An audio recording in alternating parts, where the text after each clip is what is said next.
having some technical difficulties. Franny by J.D. Salinger. Though brilliantly sunny, Saturday morning was overcoat weather again. Not just topcoat weather, as it had been all week and as everyone had hoped it would stay for the big weekend. The weekend of the Yale game. Of the 20-some young men who were waiting at the station for their dates to arrive on the 10:52, no more than 6 or 7 were out on the cold, open platform. The rest were standing around in hatless, smoky little groups of 2s and 3s and 4s inside the heated waiting room, talking in voices that, almost without exception, sounded collegiately dogmatic, as though each young man, in his strident, conversational turn, was clearing up once and for all some highly controversial issue, one that the outside, non-matriculating world had been bungling, provocatively or not, for centuries. Lane Coutel, in a Burberry raincoat that apparently had a wool liner buttoned into it, was one of the 6 or 7 boys out on the open platform. Or rather, he wasn't one of them. For 10 minutes or more, he had deliberately been standing just out of conversation range of the other boys, his back against the Free Christian Science literature rack, his ungloved hands in his coat pockets. He was wearing a maroon cashmere muffler which had hiked up on his neck, giving him next to no protection against the cold. Abruptly and rather absently, he took his right hand out of his coat pocket and started to adjust the muffler. But before it was adjusted, he changed his mind and used the same hand to reach inside his coat and take out a letter from the inside pocket of his jacket. He began to read it immediately, with his mouth not quite closed. The letter was written, typewritten, on pale blue notepaper. It had a handled, unfresh look, as if it had been taken out of its envelope and read several times before.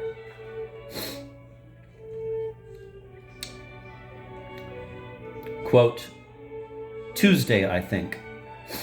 Dearest Lane, I have no idea if you will be able to decipher this, as the noise in the dorm is absolutely incredible tonight and I can hardly hear myself think.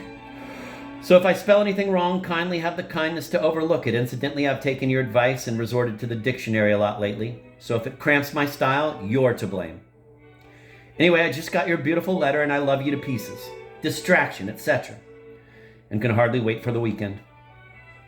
It's too bad about not being able to get me in Croft House, but I don't actually care where I stay as long as it's warm and no bugs and I see you occasionally, i.e. every single minute. I've been going i.e. crazy lately. I absolutely adore your letter, especially the part about Eliot. I think I'm beginning to look down on all poets except Sappho. I've been reading her like mad, and no vulgar remarks, please. I may even do my term thing on her if I decide to go out for honors and if I can get the moron they assigned me as an advisor to let me. Quote, Delicate Adonis is dying, Cytherea. What shall we do? Beat your breasts, maidens, and rend your tunics, end of quote. Isn't that marvelous? She keeps doing that, too. Do you love me? You didn't say once in your horrible letter. I hate you when you're being hopelessly super male and reticent. Spelling? Not really hate you, but am constitutionally against strong, silent men. Not that you aren't strong, but you know what I mean.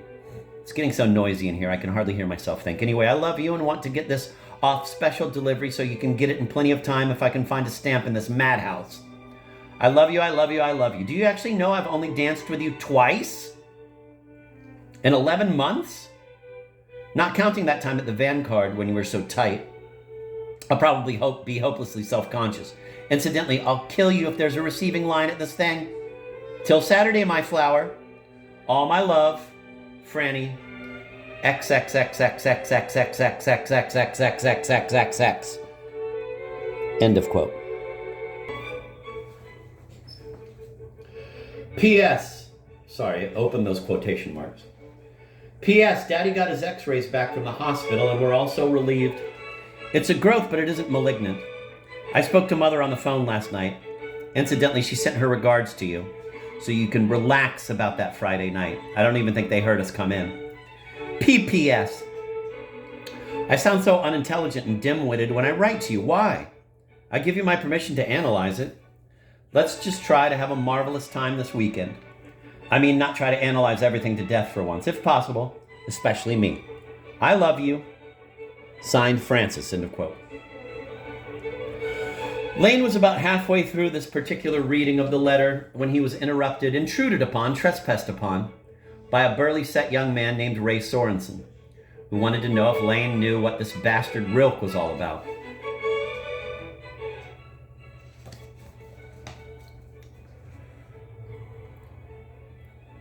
Lane and Sorensen were both in Modern European Literature 251, open to seniors and graduate students only, and had been assigned the fourth of Rilke's, quote, Duino elegies, end of quote, for Monday.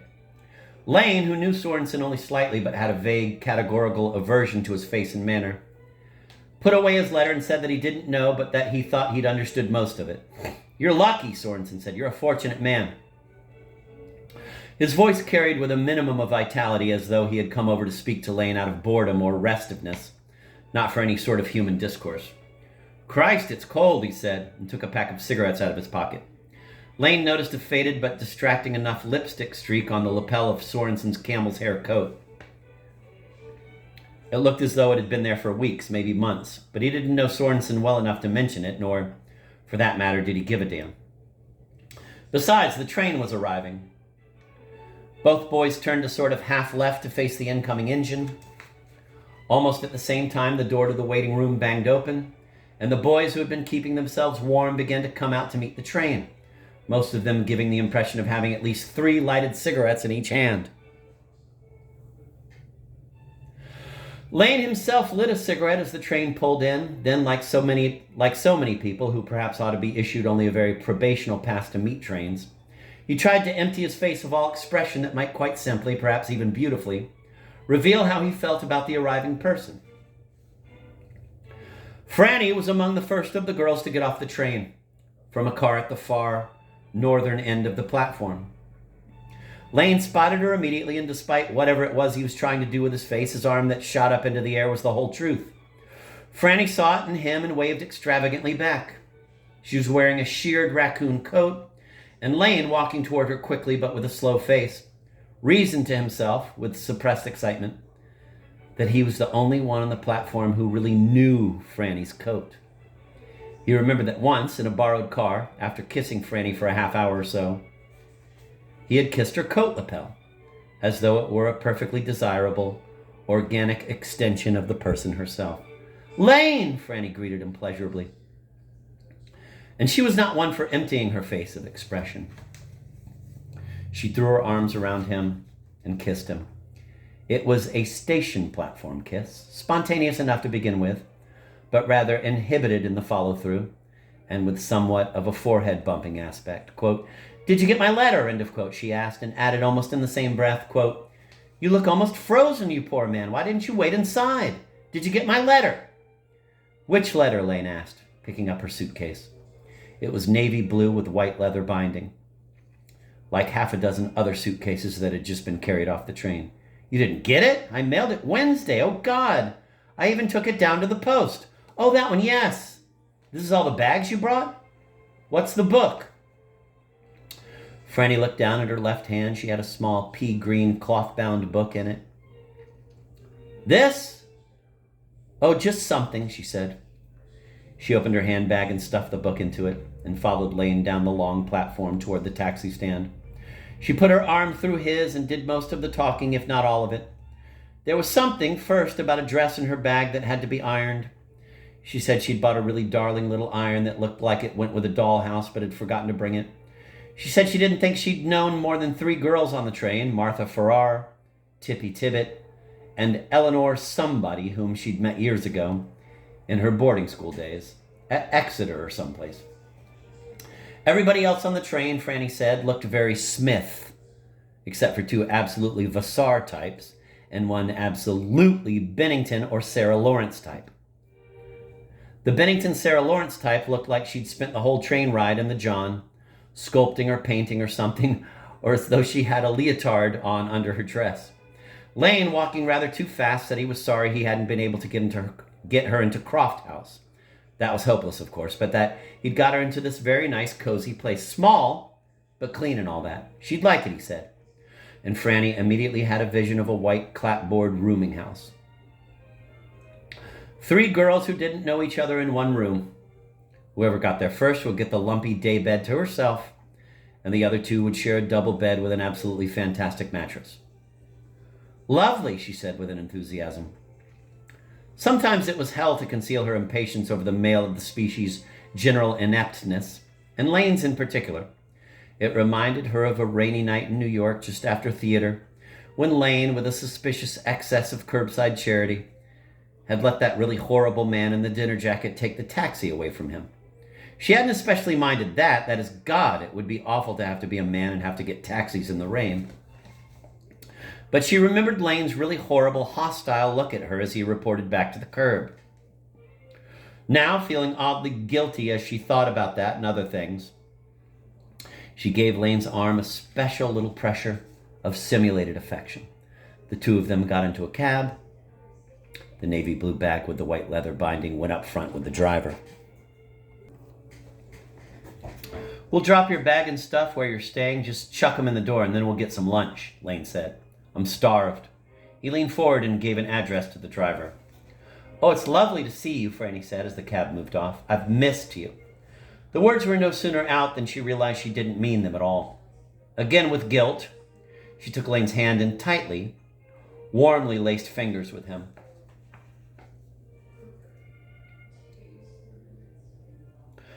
About an hour later, the 2 were sitting at a comparatively isolated table in a restaurant called Sickler's, downtown, a highly favored place among chiefly the intellectual fringe of students at the college, the same students, more or less, who, had they been Yale or Harvard men, might rather too casually have steered their dates away from Morey's or Cronin's. Sickler's, it might be said, was the only restaurant in town where the steaks weren't, quote, that thick, end of quote, thumb and index finger held an inch apart.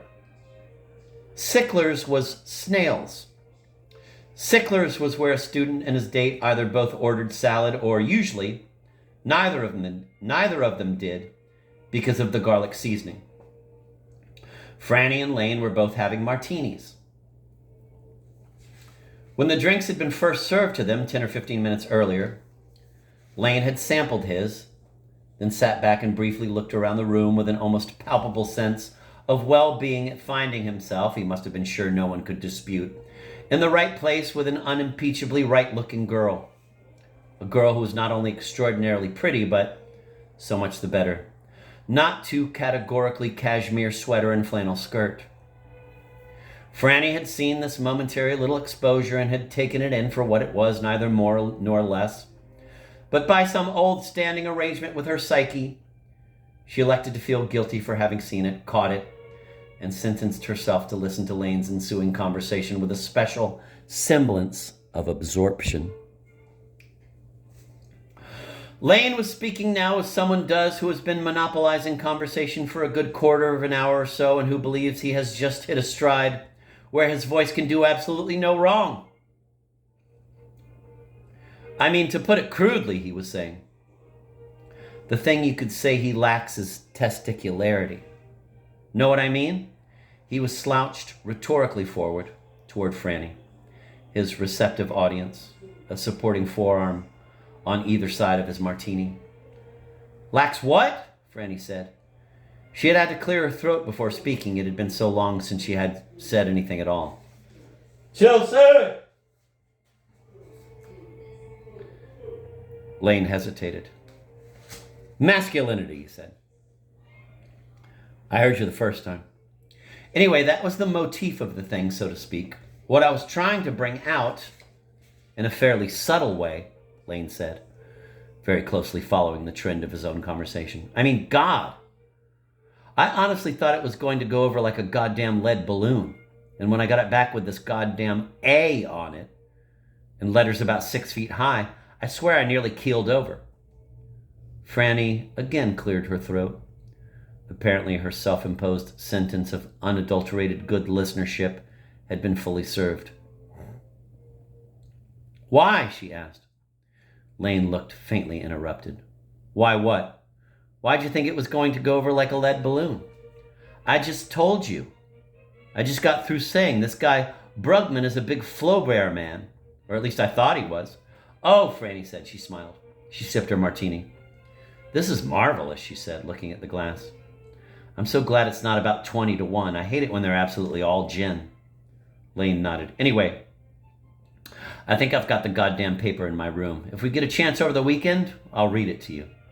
Marvelous. I'd love to hear it. Lane nodded again.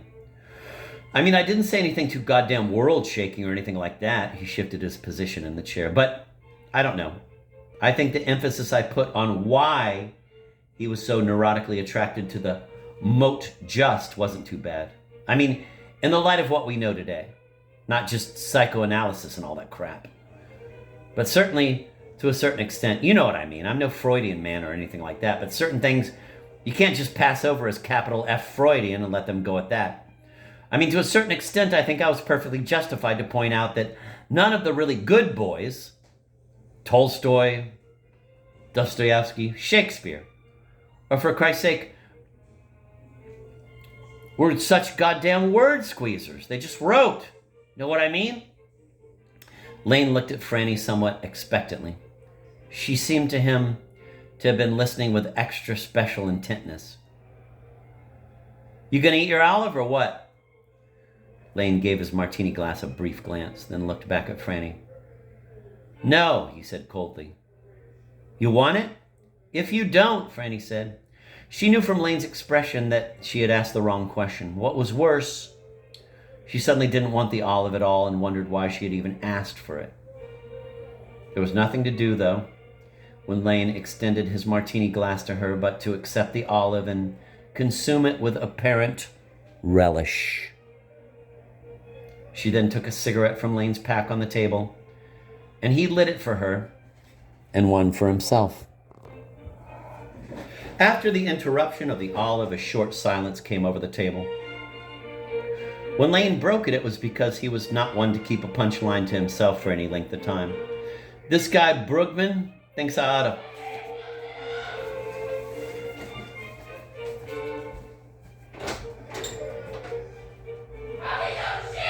Dean, too much, bro. He's so shit. It's his first game back in this world. Jackson. Why? Just say, oh, you missed this. You missed a real striker or something. You focus on that. You miss it.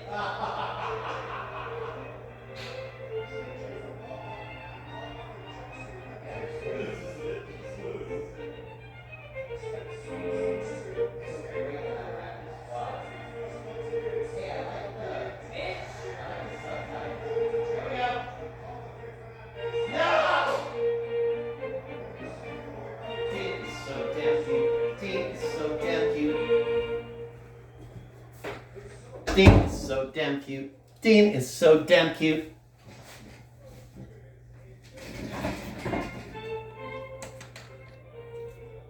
Sorry, the Chelsea game is on.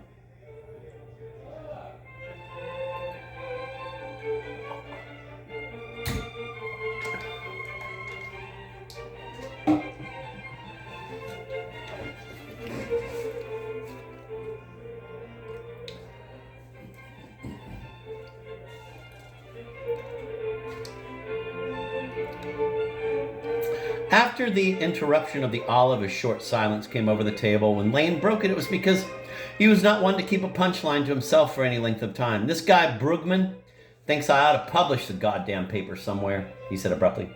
I don't know, though.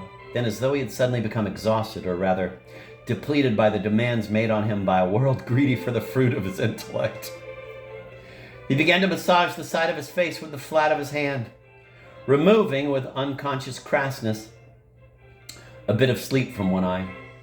I mean, critical essays on Flaubert, and those boys are a goddamn dime a dozen, he reflected, looking a trifle morose. As a matter of fact, I don't think there have been any really incisive jobs done on him in the last... You're talking like a section man, but exactly. I beg your pardon? Lane said with measured quietness. You're talking exactly like a section man. I'm sorry, but you are. You really are. I am? How does a section man talk, may I ask? Franny saw that he was irritated, and to what extent, but for the moment, with equal parts of self-disapproval and malice. She felt like speaking her mind. Well, I don't know what they are around here, but where I come from, a section man's a person that takes over a class when the professor isn't there, or is busy having a nervous breakdown, or is at the dentist or something. He's usually a graduate student or something. Anyway, if it's a course in Russian literature, say, he comes in his little button-down collar shirt and striped tie, and starts knocking Turgenev for about half hour.